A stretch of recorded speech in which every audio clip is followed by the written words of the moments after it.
Jadi tadi gua nemu sebuah artikel dari Anime Saku ya. Spoiler dapat mengancam produksi sequel anime dan manga. Ini cukup menarik buat dibahas ya. Ini terutama buat para tukang penebar spoiler ya kan. Mana tahu tercerahkan dengan sedikit kita ngebahas ini. Jadi singkat ceritanya ini merupakan sebuah keluh kesah yang dibagikan oleh seorang produser dan administrator di Shueisha ya.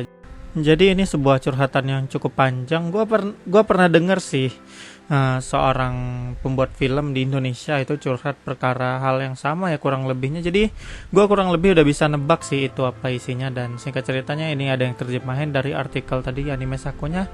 Lex atau Takamitsu Sueyoshi ya yang nama itunya, nama yang ngebagiin tadi ini. Jadi dia bilang leaks atau spoiler merupakan tindakan penyebaran konten yang dilakukan secara ilegal dan mampu menghilangkan rasa antusiasme penikmat pada hari peluncuran sebuah karya.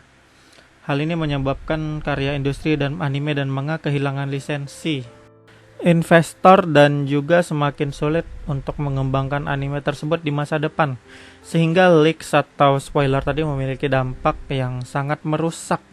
Jadi ini bisa dibilang kalau leaks itu ngebuat para penonton gak tertarik lagi ya atas suatu karya gitu, karena udah tahu ceritanya sampai akhir atau ujungnya gitu. Jadi animenya nggak terlalu menarik lagi. Jadi memang curhatan panjangnya tadi gue udah bisa nebak kurang lebihnya isinya, intinya kayak gitu ya kan. Jadi spoiler tersebut ngebuat investor males, dan gue rasa sebagai contohnya mungkin yang dulu itu gue paling ingat nih Sekoi kali ya. Itu kan gak dilanjut lagi, soalnya gue ingat itu dulu tiap satu chapter aja manganya update langsung pada bertebaran spoiler ya kan, sampai tamat loh.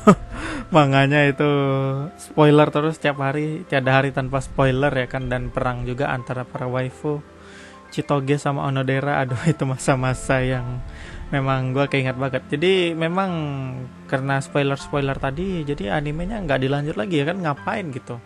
Penonton juga mungkin malas, mungkin ada yang pengen nonton gitu, tapi dari segi bisnis atau pandangan bisnis itu nggak terlalu menguntungkan bagi mereka, jadi mereka nggak ngelanjutnya. Jadi singkat ceritanya ya mau ngelarang spoiler pun mungkin kayaknya mustahil ya. Jadi gue mau bilang apa ya. Yang jelas singkat ceritanya kurang-kurangin deh nge-spoiler mungkin, karena itu berdampak buruk kepada para produsernya kan. Pihak produsernya pengen ngebuat kejutan tapi malah nggak jadi dan malah kacau karena spoiler yang bertebaran tadi. Jadinya kejutannya nggak jadi kejutan, jadinya kan orang udah pada tahu.